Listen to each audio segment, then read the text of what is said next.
rolling mill and killed the thing almost immediately. There was a lot about that rolling mill that I was not able to work with.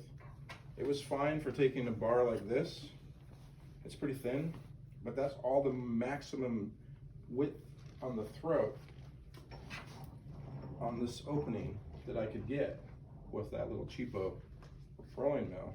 So what ended up happening, even though this was fine silver that I was working with at the time, I would force it in there and cram it down and squish it, and it would work, I don't know, maybe 6 months, 8 months, and then I would end up buying another one. So at the tune of $275, $300 each time. It quickly built up to where I could have bought a real one. And so I finally bit the bullet, saved up, looked around, because I knew that I had to find something that would do everything for me. And my background is machining and industrial manufacturing from the West Coast. So I knew pretty much everything about how the construction on a rolling mill was put together. The big thing that sold me on Pepe, as doing research quickly let me find out that these rolls are hardened steel rolls, 65 Rockwell hardness, I believe, David? That's correct. Okay, so that means really hard. You're gonna have a hard time, unless you had like diamond dust from working with a diamond cutter or something, and it was like on your metal. That would be like one of the few things that would really tarnish this up, or corrosion. So I knew that immediately, knowing that that is a hard roll. Came with these different cuts so I could break down material. This is a square roll on that side. Here's a half round. So knowing that, that's what sold me on the 130. And I like the Durston. I talked to my goldsmith friends that I have all over the United States. They all told me Durston. I'm saying the D word, sorry. The thing was that their reputation for servicing their equipment isn't great, even in Europe, and they're based out of the UK. So, and there was a lot of talk about parts not being available, not being able to be tracked down. And then we experienced it right here, actually in studio. And so I was just like, wow, I gotta get something different. I think I'm now sold on this Pepe. It's made in the US also. And I talked to David's dad actually several times, and we talked about 130, the Rockwell hardness. He was pretty cool. I said, I'll cut you whatever grooves you want on your rolls. And I'm like, oh, that's fine. I'm just interested in the standard plain Jane version. And he then talked to me about servicing it. He talked to me about what it takes to do different things to it. I bought it, and that was before Kim was a dealer here. I had it shipped out of Florida, I believe. Used it for a long time in class with students, 12, 13, 14 years old.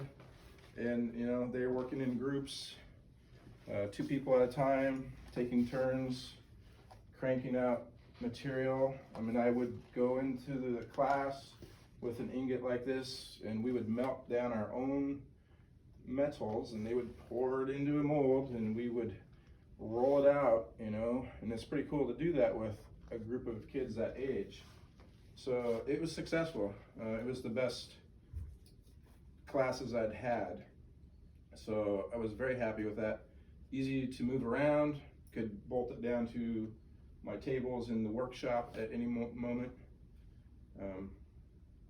That tool changed everything about my work, because I do a lot of flat sheet goods. I'll do this quite often, where I melt my own materials, which I have a class coming up for in January, December, I'm not sure yet, alloys class.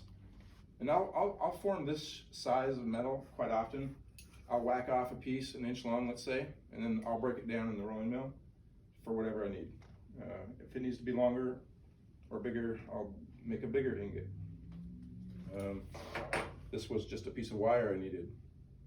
This wire is what I probably use, besides making sheet goods, I make wire the most. And the example for wires, different shapes and sizes, is in this little ring here, this is about the best example I can come up with my work. The shank is this, just flattened out to the thickness I wanted it to be. I could easily take this square piece and I could roll it out flatter and make it into a half round like this and have a nice half round shank. Or if you look at the border on that, this actually a flat plate that I made on the mill, and then I made wire and I soldered this frame. This piece is framed with a piece of square wire that's just a smaller version of this. And so it's very quick, very easy to do on this mill. I'll show you in a minute. We'll break this down. Bezel wire. I don't buy bezel wire. The way I was taught in the Japanese traditions, everything has to be hard for me. I'm just that way. So I always take an ingot this size and I flatten it out to whatever thickness, whatever gauge I need it to be. And I use these for that bezel wire because they turn out usually about 6 inches long. 6 inches long is great. I can then use a shear. I see David's brought a couple versions of shears here. The shear is a great tool also because that also is a game changer. If I had to go into tooling that was a game changer in my production work, it would have been Fordham tool, rolling mill, and a guillotine shear for sure. I mean, those things changed without getting into casting, without getting into diamond setting or anything like that. Those were the 3 metalworking tools that make a difference. So anyway, these coins, they're just 999 fine silver. I like fine silver. I used to use fine silver all the time. It does tarnish, but it takes a long time. This is a good example. If you haven't seen fine silver tarnish, that's a very long time in the making. It doesn't tarnish very quickly. It's not like sterling silver when sterling will tarnish. So keep that in mind. When you're making jewelry out of it, it can be work hardened. It will be tough. Some of my favorite rings, I just should have brought that today, I didn't. Some of my favorite rings that I wear are made out of fine silver from back in the day. Again, they work harden, very, very strong. It stays white, very clear, different color than sterling silver. I don't know how to express that except for to show you that sterling silver is dark. It fire scales compared to other alloys that I create that do not fire scale. Fire scale is something you want to know about when you're working on a rolling mill. You don't want to run that through this mill, especially being new. That needs to be cleaned. It needs to be scrubbed. You don't want to have any of that black crud in between those rolling mill rolls. Question. Yes. One of my classmates yesterday, they brought up, they said the word shimbuchi, which Shibuchi. Yeah, like they said it's like 1 part silver and then 3 parts copper. Yeah, it means 2%.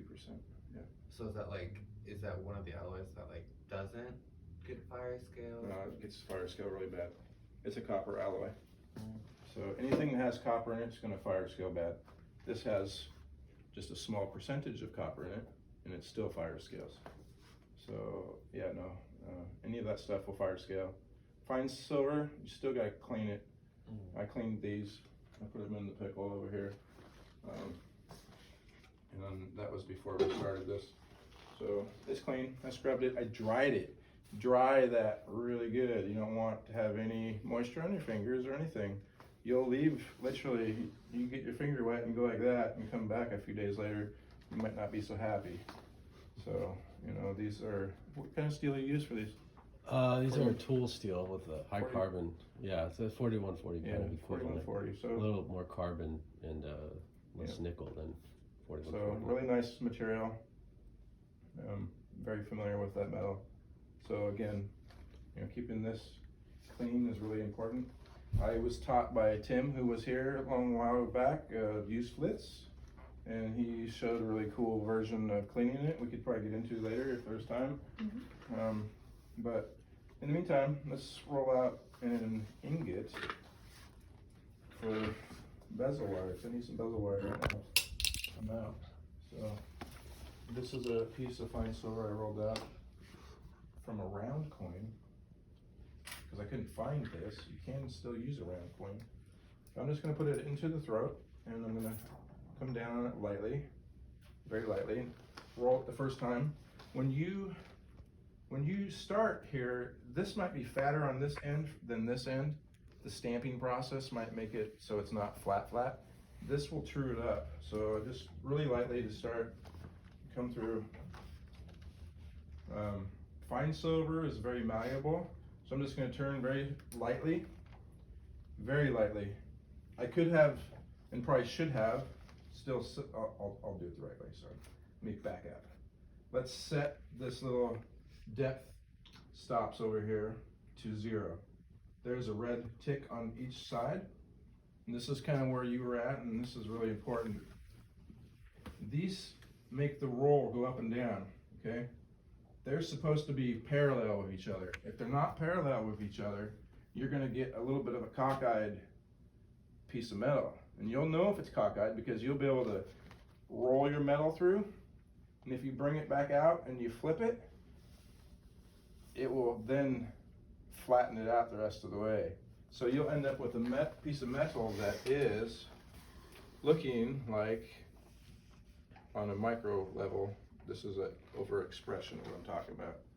If these are not parallel to each other, you'll get that. Does that make sense? Okay, so it's important to, as David readjusted that, he made it parallel. That one roll was off probably a tooth, maybe 2 teeth. It was stuck. And that happens, it's real easy, because this thing comes up and down. This is a stop, but this thing can move. So I'm going to set this to 0. Now that I'm able to start, I'm going to roll it through one more time, just to double check myself, that's good. And I'm going to start. Right here, there's little indications of where I'm at. If you look at it, Sorry. it's fine, no, please do, step up. So we started out at 0, right here 0, it's going to be opposite each other. Gradually. Yeah, and just follow each progression down the line. Don't go too much. This is where problems come. You don't want to, you just want to take your time and roll this out slowly. I oftentimes, even though it's not needed, will do this twice, just to be sure. And again, one more again, just following the progression of numbers. You can see it starting to smash down the outside now. You can see the eagle wing now is really embellished. You see that? Because this is shiny, it's leaving a shiny finish. Okay. So again, here we go. Now this is fine silver. Fine silver is very malleable. If it was sterling or copper, bronze especially, I might not go that much. I might go to this tick in between. But again, there we are. We can really see that that eagle wing is starting to flatten out. Okay. And this being fine silver, we can roll this out quite a ways. We might not necessarily anneal it. Probably should anneal it, but it doesn't mean I'm going to. I'm starting to get some resistance, okay? So I'm going to back off on how much pressure I'm going through. Does anybody want to try this and see how much pressure I'm talking about?